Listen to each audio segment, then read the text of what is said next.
सर्वे वेदा यद पदमामनन्ति त्वपंसि सर्वाणि च यदुदन्ति यदि छन्दो ब्रह्मचर्यमुच्चरन्ति तत्ते पदं संग्रहेणो ब्रह्मभिमियो इति आदर और सम्मान के योग्य माननीय प्रधान जी और एक संस्कृतज्ञ विद्वान माननीय मंत्री जी, मुझे भी 39 साल हो रहा है आर्य समाज के मंच पे देश विदेश में घूमते हुए। एक दो जगह को छोड़कर प्रायः जगह में मैं देखा हूँ ना प्रधान जी ने सत्याप्रकाश पढ़कर देखा और ना मंत्री जी ने जाना, लेकिन यहाँ मैं सौभाग्यशाली इसलिए हूँ कि माननीय मंत्री जी गुरुकुल के स्नातक रहे, हमारे भाई विष्णुमित्र जी के सहपाठी रहे। परमात्मा की असीम अनुकंपा है कि ऐसे अधिकारी मुझे बहुत कम ही देखने को मिलते हैं जो संस्कृतज्ञ विद्वान। तो ऐसे माननीय मंत्री जी का मैं शुक्रिया अदा करता हूँ।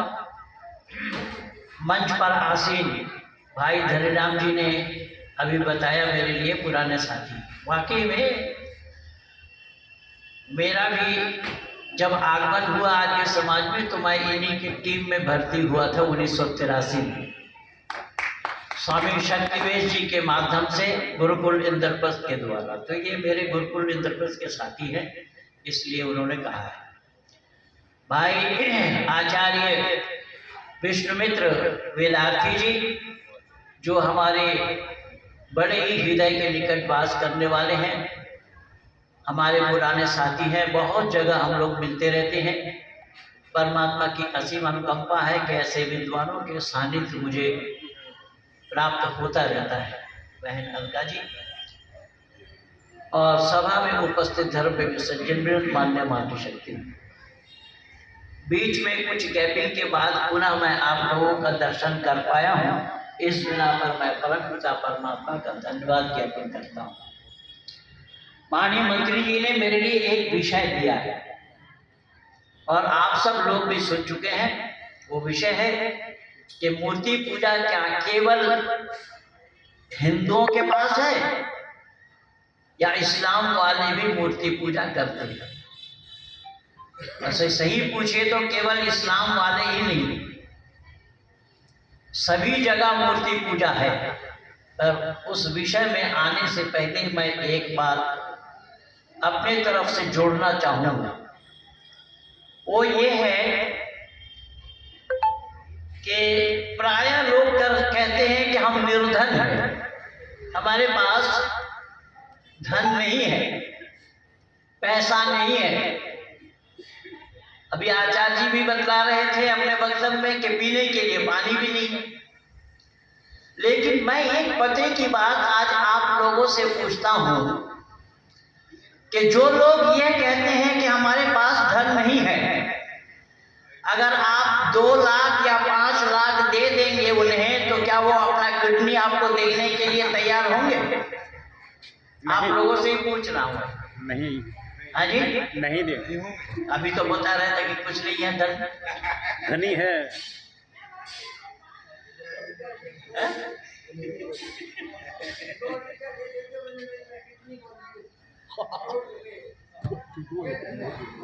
अब ये देखिए, मैं एक प्रमाण दे रहा हूँ, ऐसे पूरे शरीर का अनेक प्रमाण है। मैं ये निवेदन कर रहा हूँ कि लोग आज सच्चाई से कोसों दूर है। सत्य को अपनाना तो दूर की बात, सत्य के नजदीक भी आना नहीं चाहता, ये परेशानी है। अच्छा, अग्नि अगर अग्नित्व को छोड़ दे, यानी अग्नि का काम जलाने का है, अगर जलाना छोड़ दे, अग्नित्व को छोड़ दे तो उसका नाम क्या बोलेंगे आप? राख कहेंगे। तो इंसान अगर इंसानियत को छोड़ दे तो क्या नाम होना चाहिए फिर? ये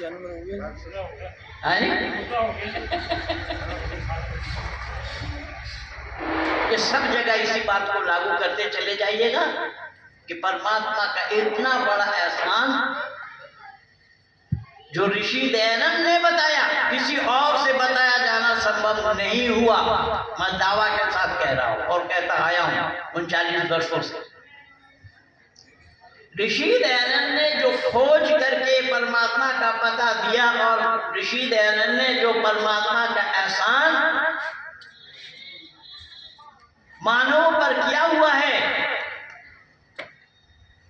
दुनिया पागल है, एहसान फरामोशी करने लगे हैं, उस परमात्मा को जानने का समझने का प्रयास ही नहीं किया। और जो लोग जिसे बतलाया उसे ही सत्य मानकर मरीचिका को ही पानी समझने लगे, जिसका नतीजा आज हमारे और आपके सामने है। तो मैं 5 से शुरू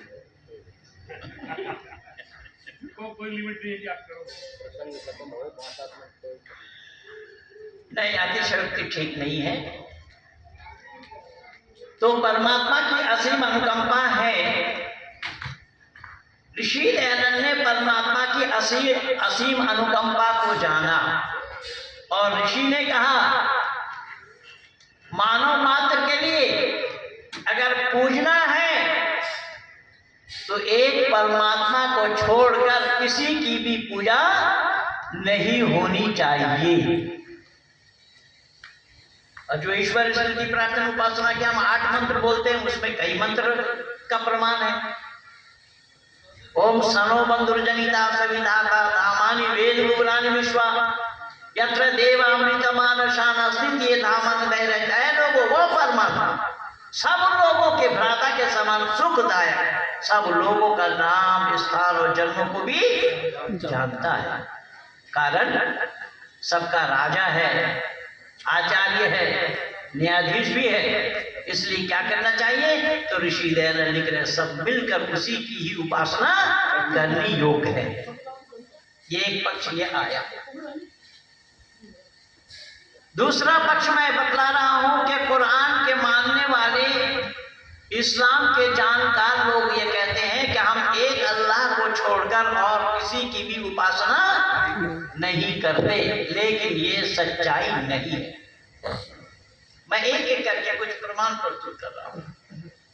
जैसा कि माननीय मंत्री जी ने बड़े गंभीरता के साथ मेरे विषय का चयन किया है, तो मैं भी चाहूंगा कि विषय का प्रतिपादन हो। इस्लाम में एक ईश्वरवाद ना था, ना है और ना होना संभव है। हिंदुओं से बढ़कर मूर्ति पूजा इस्लाम वालों के पास है। आप लोग भी आश्चर्यचकित हो रहे होंगे कि इस्लाम वाले तो मूर्ति पूजते नहीं, पर मूर्ति पूजा इस्लाम में बताया जा रहा है। भले ही मूर्ति पूजा ना हो, लेकिन व्यक्ति पूजा तो है। व्यक्ति पूजा से अलग नहीं। जैसा उदाहरण के रूप में जो इबादत करते हैं, उपासना के लिए कहते हैं, तो उपासना नमाज को कहा जाता है। क्या अस्सलातु मेराजुल मोमिनीन, हदीस में आया है कि नमाज क्या है कि मेराज है मोमिनों के लिए। मेराज के माने होता है अल्लाह से दीदार करना, अल्लाह से मिलना, जैसा कि मोहम्मद साहब ने मिला। तो मुसलमानों के लिए कहा गया अस्सलातु मेराजुल मोमिनीन, मोमिनों के लिए मेराज है नमाज पढ़ना। पर नमाज अल्लाह के लिए, शब्द पर ध्यान देना, मैं मेहनत आप लोगों के लिए ही कर रहा हूं ताकि आप लोगों के दिल और दिमाग में कुछ बातों को भर सकूं। नमाज किसके लिए है? अल्लाह के लिए। और हमारे यहाँ उपासना किनके लिए बताया? परमात्मा के लिए। मैं थोड़ा हाथ जोड़ूंगा, विनती करूंगा, अगर मेरी बात को समझ रहे होंगे तो हामी भरने के लिए कोई टैक्स लगेगा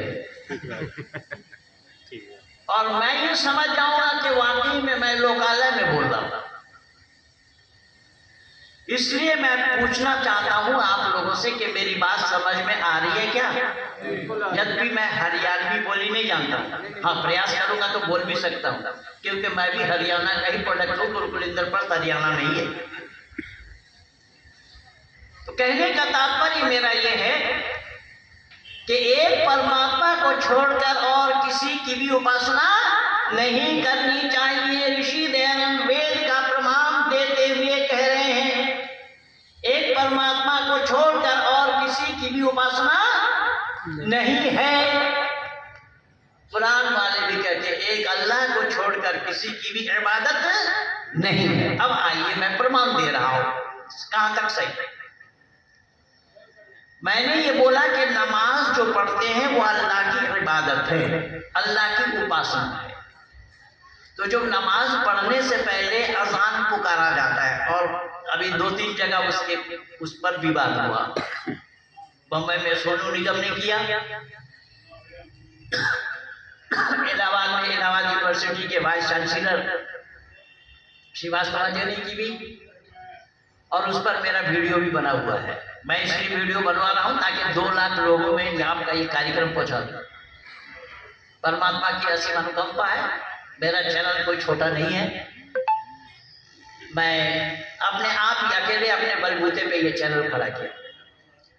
तो मैंने निवेदन किया कि अल्लाह की उपासना है क्या? नमाज।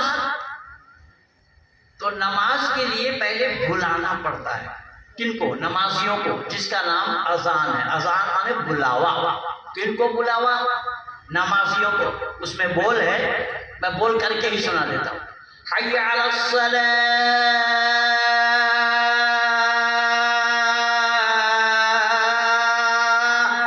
पूरा नहीं सुनाऊंगा, पूरा सुनाऊंगा तो लोग सोचेंगे कि रावलपिंडी से हो रहा है,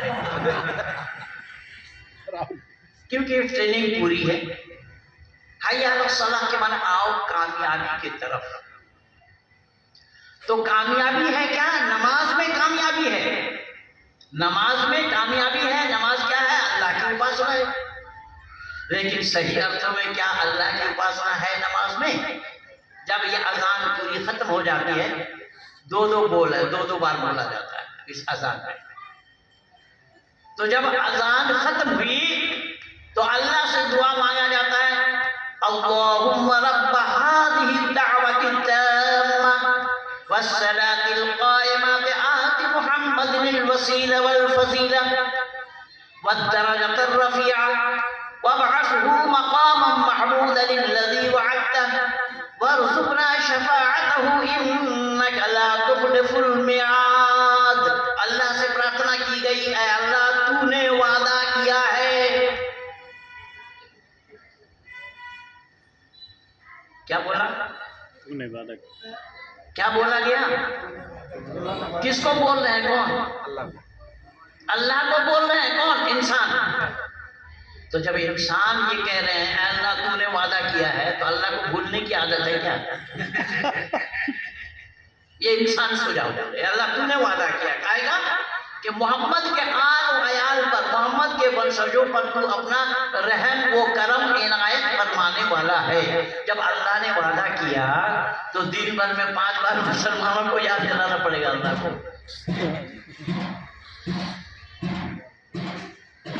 जो मैं रूट दे रहा हूं इस पर विचार करें। तो फिर एक अल्लाह की उपासना कहां से हुई? या तो मोहम्मद साहब में है, और फिर अज़ान में भी कहा गया है अशहदु अन्ना मुहम्मदर रसूलुल्लाह।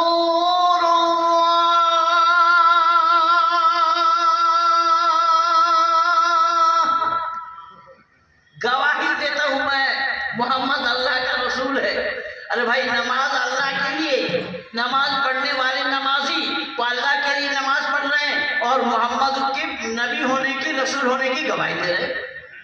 क्या मतलब हुआ इसका? तो मैं बहुत पहले सुना, जब मैं आर्य समाज में आया नया ना, तो मैं सुना कि लोग ऐसे ही कहावत करते हैं भाई दरिंदान की जैसे। किसी तेली ने कहा कि जाट जाट तेरे सर पे खाट। तो जाट ने सोचा भाई ये तो तू बंदी किया पर इसको भी जवाब देना चाहिए। तेरे सर पे कोलू, बोले तू बंदी तो हुए, पर तू बंदी से क्या मतलब, कोलू की वजह से तो मरेगा। हमें बात नहीं हो रही। नमाज अल्लाह के लिए, नमाजी नमाज पढ़ते हैं अल्लाह के लिए, और गवाही दी जा रही है मोहम्मद के रसूल होने की, और इससे बड़ी पूजा और अल्लाह को छोड़कर दूसरे का और क्या है। ये पहली बात। दूसरी बात यह है कि मूर्ति पूजा है या नहीं, ये तो अजमेर में ही जाने से पता लगेगा। हमारे माननीय प्रधानमंत्री जब गुजरात के मुख्यमंत्री थे उस समय तो टोपी नहीं पहनी थी, लेकिन जब प्रधानमंत्री बने तो 2-2 बार चादर चढ़वाए, गए नहीं भेजा। अटल जी भी भेजे 40-40 मीटर का चादर। मैं उसी दिन ही वीडियो बना करके दिया कि शायद इन लोगों के रिश्तेदार लगते होंगे। और वहां अजमेर में जो जाते हैं, अजमेर में जा करके ख्वाजा से कहते क्या है, तेरे दरबार से खाली नहीं जाऊंगा ऐ अजमेर वाले ख्वाजा, ऐ अजमेर वाले ख्वाजा। अब ते उसके दरबार से खाली नहीं आना चाहते लोग, तो उससे मांगने के लिए तो गए। तो अल्लाह की इबादत हो रही है, पूजा हो रही है, या मजार की, या मजार में सोए हुए लोगों की। दूसरा, तीसरा भी मैं बता, जब ये हज करने के लिए जाते हैं तो जिद्दा में जा करके मक्का और मदीना जाने से पहले वहां इनकी हाजिरी लगती है। अल्लाहुम्मा लब्बैक अल्लाहुम्मा लब्बैक अल्लाहुम्मा लब्बैक, ऐ अल्लाह मैं हाजिर हूँ, ऐ अल्लाह मैं हाजिर हूँ, ऐ अल्लाह मैं हाजिर हूँ। भारत में हाजिरी नहीं लगती। भारतवासियों ध्यान रखना, भले ही मुसलमान रह रहे हैं भारत में, किंतु भारत में उनकी हाजिरी नहीं लगती। और यूपी के चुनाव में मुस्लिम बहुल क्षेत्र को भी आप देखेंगे, भाजपा को वोट नहीं पड़ा है, एक मुश्त वोट मुसलमानों को दिया है। मुसलमानों ने कभी इस देश को अपना देश ना माना है और ना मानने की अनुमति इस्लाम में है। इस्लाम में मानने की अनुमति नहीं है। तो वहां जाकर के ये हाजिरी लगा रहे, अल्लाह मैं हाजिर हूं, अल्लाह मैं हाजिर हूं, हज करने के लिए अब आगे बढ़े। मक्का और मदीना का परिक्रमा किया। मक्का और मदीना का परिक्रमा करने के बाद वहां पर शैतान को कंकड़ी मारी जाती है, शैतान को पत्थर मारा जाता है। पर शैतान है क्या? एक पिलर गड़ा हुआ है, स्टील का एक पिलर गड़ा हुआ है, उस पिलर को शैतान मानकर पत्थर मार रहे। अच्छा, इसका नाम माई है। मैं अगर पिलर मानूं तो अरे मान सकते हैं? आपको प्रधान पद से इस्तीफा दे देना चाहिए। माई को हम पिलर मान सकते हैं क्या? तमाशा की बात कर रहे हैं। जो वस्तु जैसा है उसको वैसा ही जानना और मानना, ये मानवता है, ये मानवता विरुद्ध है माई को पिलर मानना। यही तो कवि ऋषि दयानंद ने दिखाया है कि जो वस्तु जैसा है वैसा ही ठीक वैसा ही जानना, मानना, कहना, ये है मानवता। यह सर के सदर में भेजे देता, हर बात के तर्क के कसौटी पे कसते हुए सही और गलत का निर्णय लेना है, मानना है। जो वस्तु जो नहीं है उसको मानेंगे, कैसे मानेंगे? वो है नहीं है। और पिलर है, पिलर को कंकड़ मार रहे हैं और कह रहे हैं कि शैतान को मारा जा रहा है, और प्रत्येक वर्ष ये शैतान को मार रहे हैं अग्रसर। फिर शैतान तैयार। और यहां भी इन्होंने ऐसा ही किया, हिंदुओं ने। ये हर वर्ष रावण जलाते हैं अग्रसर, फिर रावण तैयार। ना ये रावण को मार पाए, ना वो शैतान को मार पाए। यानी छेदी लाल और सोराखी लाल दोनों बराबर हैं।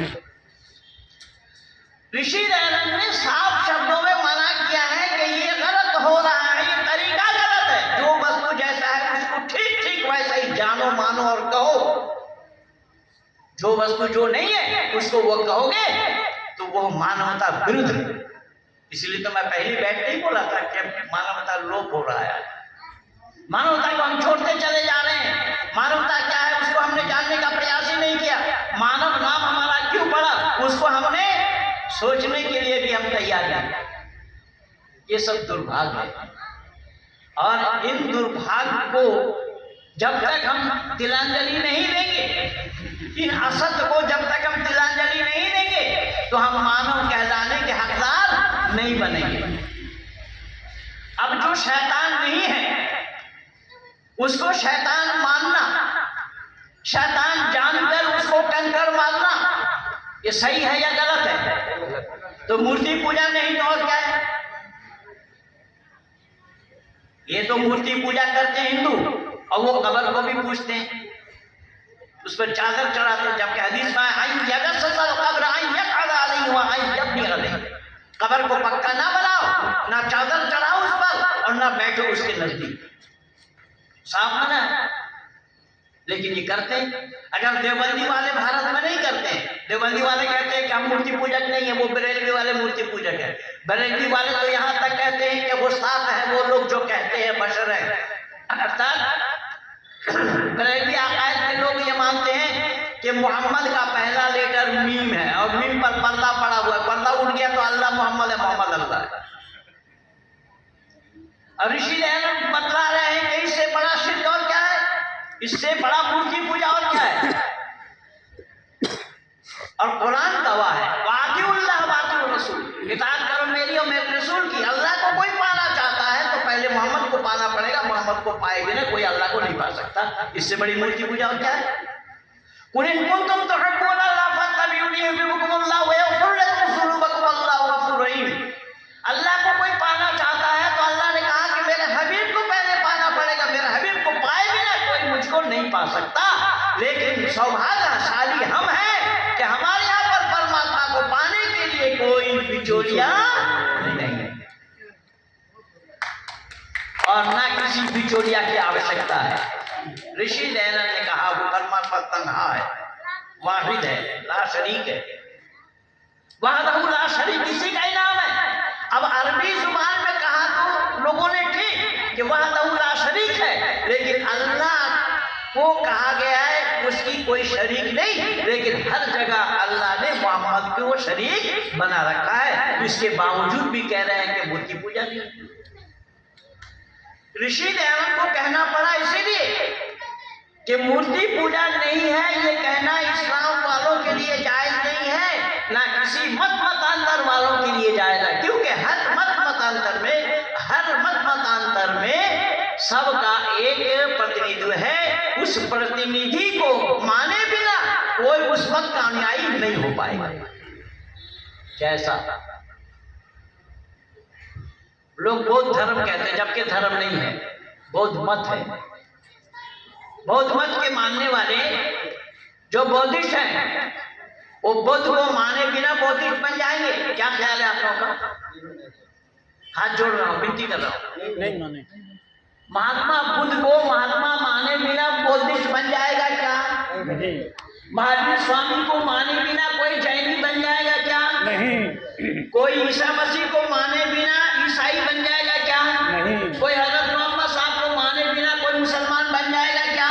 नहीं। लेकिन आप ऋषि दयानंद को मानिए न मानिए, अग्नि वायु आदि तंजिरा कपिल कनाद पतंजल गौतम जैमिनी व्यास आदि ऋषि को मानिए या न मानिए, परमात्मा को मानने में इन लोगों की बीच में कोई आवश्यकता नहीं है। इसीलिए मैं ये कहूंगा कि वेद जो है, वैदिक धर्म जो है, सत्य सनातन वैदिक धर्म विशुद्ध नल का पानी है। क्या बोला? विशुद्ध नल का पानी। विशुद्ध नल का पानी है और जितने भी मत मजहब हैं वो सब नाले के पानी है। पानी तो है, पानी में कोई संदेह नहीं है, लेकिन एक विशुद्ध पानी है और दूसरा अशुद्ध पानी है। ऋषि दयानंद इन्हीं चीजों को दुनिया वालों के सामने उजागर कर रहे हैं। क्या है? दुनिया के लोगों, परमात्मा को पाने से पहले परमात्मा का जानना जरूरी है। अगर परमात्मा को नहीं जानते हो तो परमात्मा का पाया जाना संभव नहीं है। लेकिन कुरान कहता है अल्लाह को जानो या ना जानो, मोहम्मद को जानो तो अल्लाह को पा जाओ। मोहम्मद को जान लो तो अल्लाह को पा जाओगे। वैदिक संस्कृति में ये नहीं है और होना भी संभव नहीं है। इन चीजों का भेद अगर हमारे और आपके सामने में या दुनिया वालों के सामने में किसी ने खोला तो उन मनीषी का नाम, उन ऋषि का नाम महर्षि देव दयानंद सरस्वती था। मैं दावा के साथ ये कह रहा हूं कि दयानंद सबकी तरह एक बशर थे। न थे वो बकरी के चरैया, न वो अनपढ़ थे, न वो पैगंबर थे, न इल्हाम पर थे, न ईश्वर के अवतार जुज़ या बशर थे। हमारी तरह वो भी एक बशर था। ऋषि दयानंद ने साफ शब्द में कहा कि परमात्मा के साथ किसी का नाम का शरीक बनाया जाना संभव नहीं। कोई भी ऋषि मुनि का नाम परमात्मा के नाम के साथ जुड़ा नहीं है। ऋषि अगर चाहते किसी भी वेद मंत्र के साथ दयानंद को लगा देना तो लगाया जाना संभव था, लेकिन हमारे इस मन से भी लोग कहते रहे।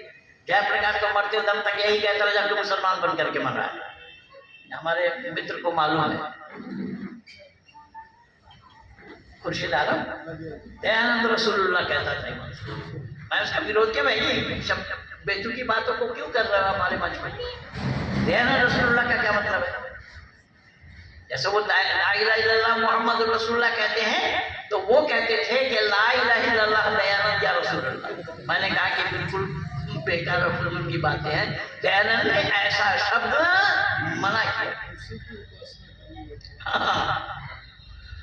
दयानंद ने किसी के लिए कोई गुंजाइश नहीं छोड़ी। दयानंद ने कहा कि साफ शब्दों में परमात्मा को जानना पड़ेगा। पहले परमात्मा को जाने बिना उसकी उपासना किया जाना संभव नहीं है। और एक परमात्मा को छोड़कर किसी की भी उपासना नहीं करनी चाहिए। अब मूर्ति पूजा इस्लाम में मैं कितना प्रमाण दे दिया कि इसके बगैर इस्लाम पूर्ण नहीं है। और केवल मोहम्मद को ही नहीं, 1 लाख या 2,24,000 पैगंबर को मानना पड़ेगा। हमारे यहाँ पर परमात्मा के साथ यानी परमपिता परमात्मा के साथ किसी भी ऋषि मुनियों का नाम जुड़ा हुआ नहीं है, क्योंकि परमात्मा से उपदेश लेकर ऋषि मुनियों ने जनमानस को दिया है या जनमानस में दिया है, मानव समाज के लिए दिया है। लेकिन ऋषि मुनियों ने ये नहीं कहा कि हमारी उपासना करो, लेकिन मोहम्मद को छोड़ करके कोई भी मुसलमान नहीं बन सकता। तो मूर्ति पूजा की गुंजाइश है या नहीं? ये मूर्ति पूजा नहीं तो और क्या है? मूर्ति पूजा नहीं है कहेंगे तो व्यक्ति पूजा है। हजरत मोहम्मद से लेकर के 1 लाख या 2,24,000 पैगंबर तक अपने को मुसलमान मानना है, अपने को पैगंबर मानना है। हर मुसलमान को मानना पड़ेगा जाने अनजाने में। पैगंबर कितने हैं तो वहां पर भी अंदेशा में रखा गया 1,24,000 या तो 2,24,000। बड़ी गिनती में गिनते समय इतनी गड़बड़ी हुई होगी तो 1-2 हज़ार की हो, 1 लाख की गड़बड़ी। ये गड़बड़ी क्यों है तो मैं एक छोटा प्रमाण दे करके वाणी को विराम को ले जाना चाहूंगा। देखिएगा, ये लोग बिल्कुल नहीं जानते हैं, सत्य से कोसों दूर है। कई बार आप लोगों ने भी देखा होगा, पर हरियाणा में तो पहले नहीं था, इस समय सब जगह मिल जाएगा। और हरियाणा के किसी और क्षेत्र में मिले या ना मिले, पर गुड़गांव में तो जरूर मिल जाएगी, मेवात में जरूर मिल जाएगी। कई जगह दुकान में देखे होंगे आप लोग, ताज टेलर्स, नूर हेयर कटिंग सैलून, ऐसे दुकान के बोर्ड होते हैं। लेकिन उस बोर्ड के ऊपर भी 3 अक्षर कुछ और लिखा होता है, जिसमें 7, 8 और 6 लिखा रहता है। देखा आप लोगों ने? हो सकता है आपके शहर में मिल जाए, क्योंकि हरियाणा से लोग आकर के यहाँ भी बसे, मुझे बखूबी मालूम है। 7, 8, 6 लिखा हुआ देखा है आप लोगों ने? 786 क्या है? तो ये शब्द है बिस्मिल्लाहिर्रहमानिर्रहीम का कोड वर्ड। बिस्मिल्लाहिर्रहमानिर्रहीम शब्द को लिखने के लिए 19 हुरूफ लगते हैं। बे सीन मीम अलिफ लाम लाम है, अलिफ लाम रे हे मीम नून, अलिफ लाम रे हे ये मीम, ये 19 लेटर है। तो 19 लेटरों के जो अदद है उसका टोटल है 786। तो 19 हुर्फों के 786 कैसे बनेंगे? तो इनकी जो अदद है ये अबजद कलमा से निकालना पड़ता। अबजद हव वज़ूती कलमन साफत करसता कददल, ये 1000 है। 28 हुरूफ है अरबी के 28 हुरूफ है। और हमारे संस्कृत के साथ ये मुकाबला क्या करेगा? हमारा तो 63 है, 63 एक्चुअल अल्फाबेट हमारे यहाँ पर 63 है, वहां पर केवल 28 है। अब 28 से 63 का मुकाबला होना संभव होगा क्या? जो सभी जगह देखेंगे, सब जगह ये।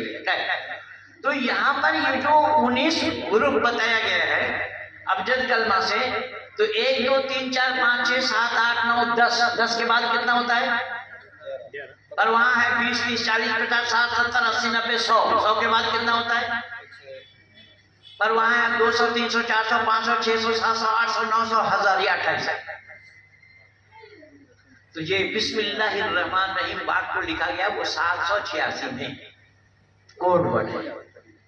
लेकिन जिम्मेदारी और पते की बात मैं आप लोगों को ये बता रहा हूं कि 786 आप लोग इधर से पढ़ रहे हैं या इधर से पढ़ रहे हैं, जिम्मेदारी के साथ बोलिए।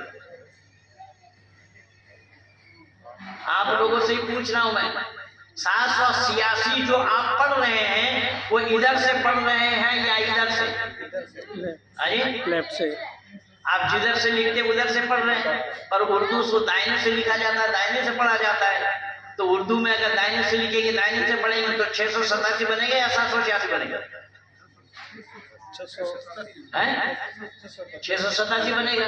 क्योंकि जब उर्दू अरबी फारसी दाहिने से लिखा जाता है, दाहिने से पढ़ा जाता है, तो ये 786 ना होकर के 687 बनेगा। तो इनसे ये पूछिए कि भाई तुम्हारे यहाँ पर तुम दाहिने से लिखते हो, दाहिने से पढ़ते हो, तो इस अंक को गिनते समय, पढ़ते समय तुम बाएं से क्यों पढ़ते हो? कोई जवाब नहीं है।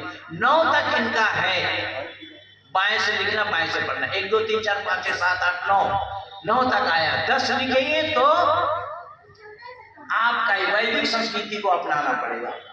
तो कहने का तात्पर्य मेरा यह है कि सत्य सनातन वैदिक धर्म को ऋषि दयानंद ने बड़े अंदाज से देखा, जाना, समझा, परखा, तभी मानव समाज के सामने उजागर किया कि ऐ दुनिया के लोगों, हमारे यहाँ पर मूर्ति पूजा की कोई भी गुंजाइश नहीं है। मूर्ति पूजा वेद में नहीं है। परमात्मा को छोड़कर और किसी की भी उपासना नहीं करते। परमात्मा को छोड़कर और किसी की भी उपासना नहीं करनी चाहिए, ये कह रहे हैं ऋषि दयानंद। लेकिन इस्लाम वालों की मान्यता है कि अल्लाह के साथ साथ मोहम्मद की भी उपासना करनी चाहिए। वो अजान से लेकर के पूरी नमाज में अनेक बार, जितना बार अल्लाह का नाम नहीं आया उससे ज्यादा बार मोहम्मद का नाम आया। अत्ताहियातु लिल्लाहि वस्सलावातु वत्तय्यिबातु अस्सलामु अलैका या अय्युहन नबिय्यु व रहमतुल्लाहि व बरकातुहू अस्सलामु अलैना व अला इबादिल्लाहि सालिहीन अशहदु अन ला इलाहा इल्लल्लाह वहदहु ला शरीका लह व अशहदु अन्ना मुहम्मदन अब्दुहु व रसूलुहु।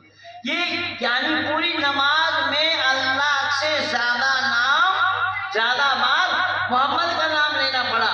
तो ये व्यक्ति पूजा, मूर्ति पूजा नहीं तो और क्या है? फिर ये कैसा कहा जाता है कि मूर्ति पूजा हम नहीं करते? मूर्ति पूजा हमारे यहाँ नहीं है, ये सरासर गलत है। मैंने ये दोनों जगह से प्रमाण आप लोगों के सामने प्रस्तुत किया है कि वेद में एक परमात्मा को छोड़कर और किसी की भी उपासना नहीं है। लेकिन इस्लाम वाले कहने के लिए कहते हैं हम अल्लाह को छोड़कर किसी की इबादत नहीं करते हैं, लेकिन वहाँ अल्लाह की इबादत नहीं है। हर जगह मोहम्मद है, रसूल है, पैगंबर है, वो भी 1,24,000 या 2,24,000 पैगंबर।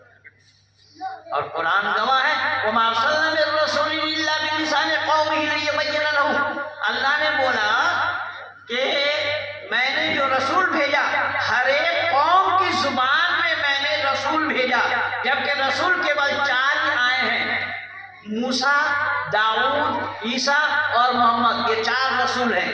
और इन चारों में से मैंने बोला, जब अल्लाह ने ये बताया कि हर एक जुबान, हर एक कौम की जुबान में मैंने रसूल भेजी है, तो संस्कृत भाषा में कौन से रसूल आए? छोड़ो संस्कृत को, हिंदी में बता दो। हिंदी जुबान में कौन से रसूल आए? और रसूल ये 4 हैं और चारों की जुबान अरबी है। नहीं, सवाल ही नहीं है साहब।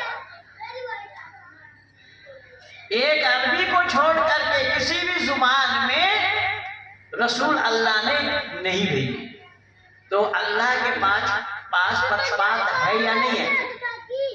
लेकिन वैदिक संस्कृति में पक्षपात के लिए कोई भी गुंजाइश नहीं है।